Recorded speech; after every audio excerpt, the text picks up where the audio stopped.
Assalamualaikum warahmatullahi wabarakatuh. Pada video kali ini kita akan membahas tentang teknik pengumpulan data. Nah, apa sih pengertian dari teknik pengumpulan data ini? Nah, teknik pengumpulan data ini adalah serangkaian prosedur dan instrumen yang digunakan peneliti atau ketika kita mau melakukan penelitian untuk memperoleh data yang reliable atau yang akurat, relevan, cukup, dan tepat waktu.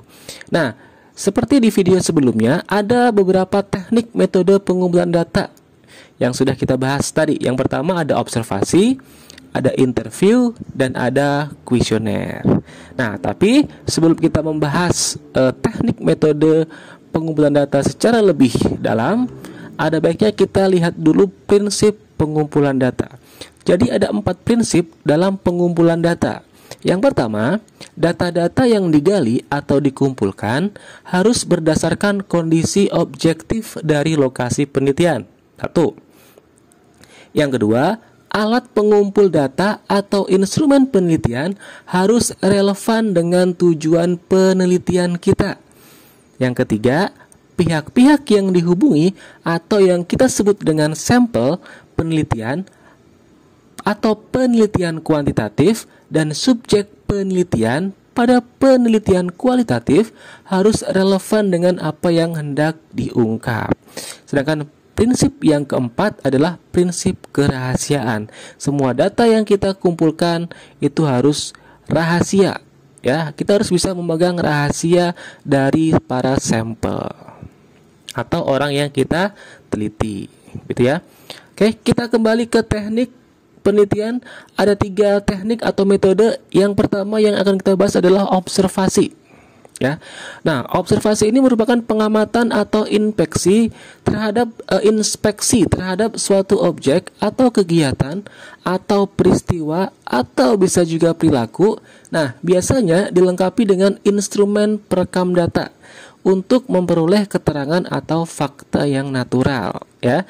Jadi kalau observasi itu biasanya peneliti tidak terjun langsung, ya, tidak tersentuh langsung dengan objeknya, tapi dia hanya mengamati.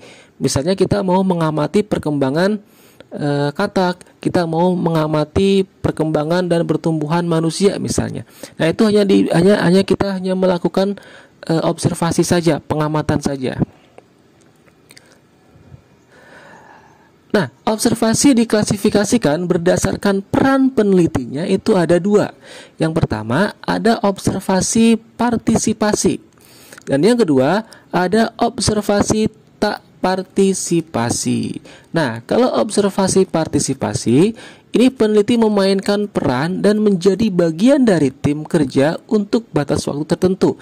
Jadi kalau observasi partisipasi, ini si orang penelitinya, ya, ini ikut dalam kegiatan meneliti, ya, dalam kegiatan tim yang mengamati.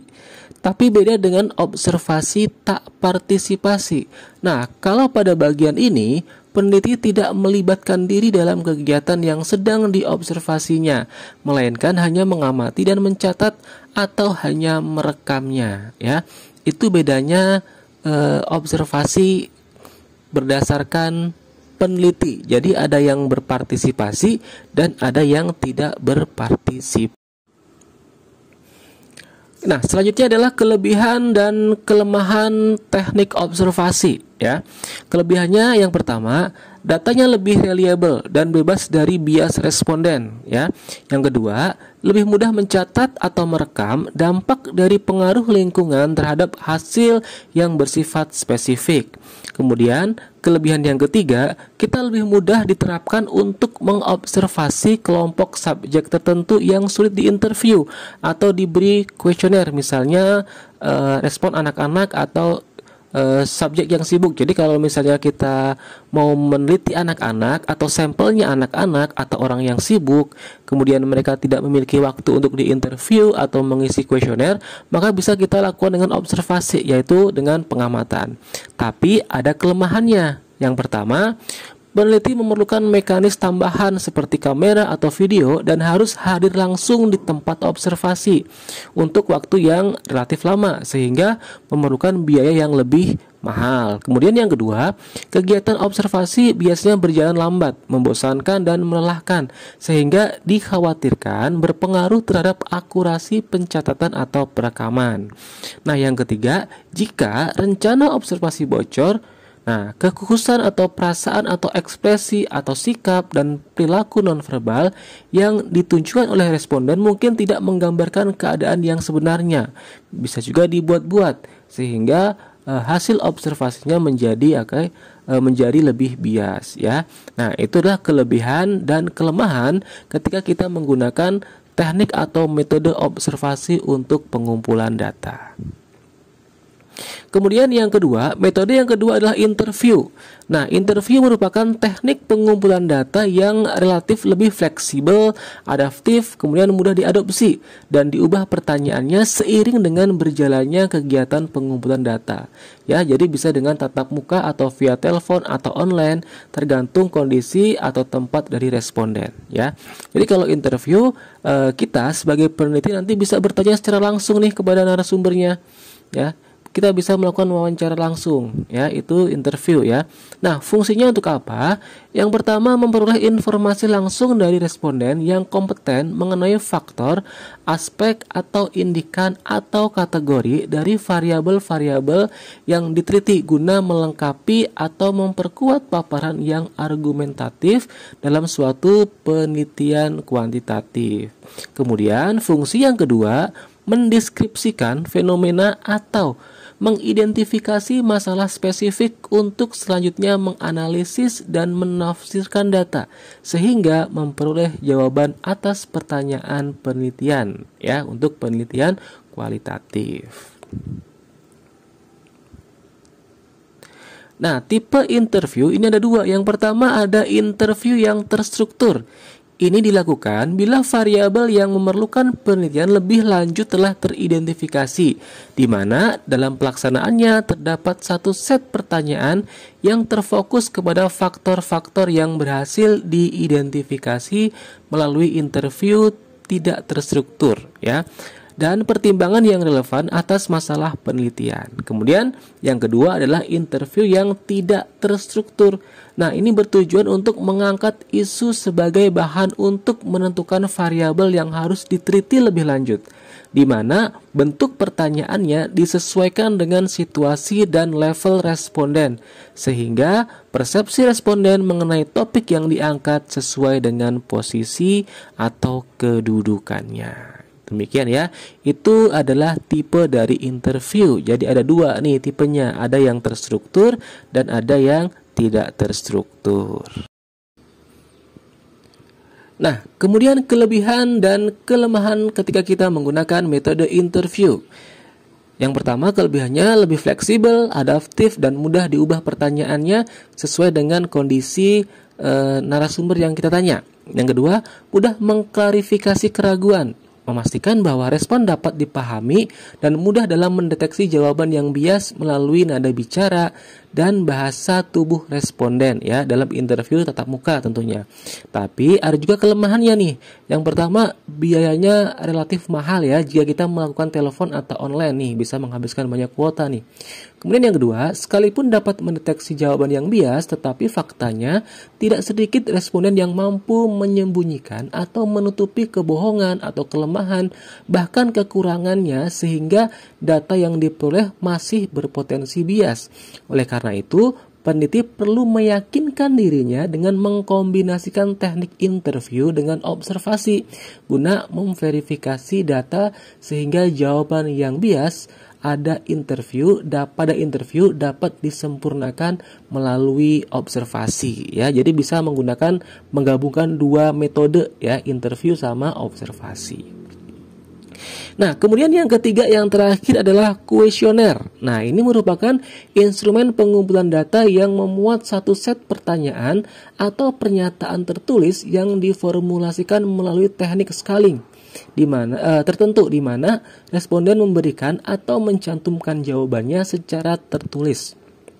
Nah, kuesioner juga merupakan instrumen yang efisien untuk mengumpulkan data bila peneliti sudah mengetahui secara pasti data apa yang diperlukan dan bagaimana mengukur variabelnya. Ya, nah untuk prinsip perancangan kuesioner ada 3 hal atau 3 aspek yang sangat penting untuk dipatuhi. Yang pertama adalah penyusunan kata atau kalimat, kemudian yang kedua adalah prinsip pengukuran, dan yang ketiga prinsip tampilan umum, ya. Nah, klasifikasinya ada 4. Yang pertama, kuesioner berstruktur atau tertutup, yaitu berupa pertanyaan disertai dengan alternatif jawaban.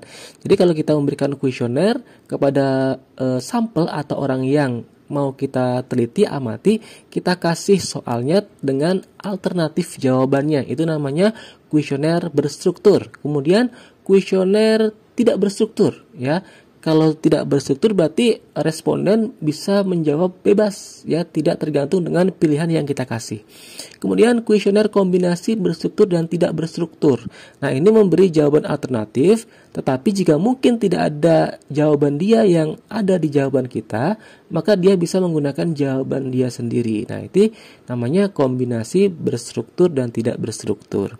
Kemudian kuesioner semi terbuka, yaitu kuesioner yang memberi kebebasan kemungkinan menjawab selain dari alternatif jawaban yang tersedia, ya. Nah, kemudian ada juga tes. Nah, kalau tes ini kan adalah seperangkat instrumen atau stimulus yang diberikan kepada seseorang dengan maksud untuk mendapat jawaban yang kemudian nanti dijadikan dasar untuk penetapan skor angka. Jenis tesnya bisa dengan tes lisan atau juga dengan tes tertulis, ya, atau esai, kemudian menjodohkan, benar salah, pilihan ganda, melengkapi, dan lain sebagainya. Nah, alat ukurnya bisa menggunakan prosedur sistematik di mana individual yang dites itu dipresentasikan ke dalam angka.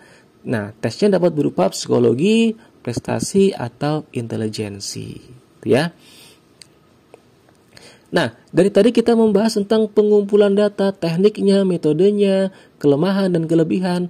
Nah, sebetulnya tujuan utama dari pengumpulan data itu apa sih?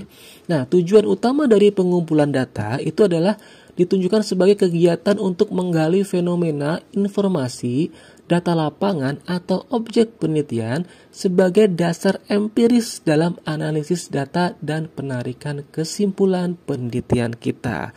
Itu adalah tujuan utama pengumpulan data. Maka ketika proses pengumpulan data harus dilakukan secara baik dan benar sehingga data yang diperoleh nanti datanya reliable atau akurat, gitu. Nah, itu tadi sedikit materi yang bisa kita bahas hari ini, yaitu teknik pengumpulan data. Ada observasi, ada wawancara, kemudian ada kuesioner, ya.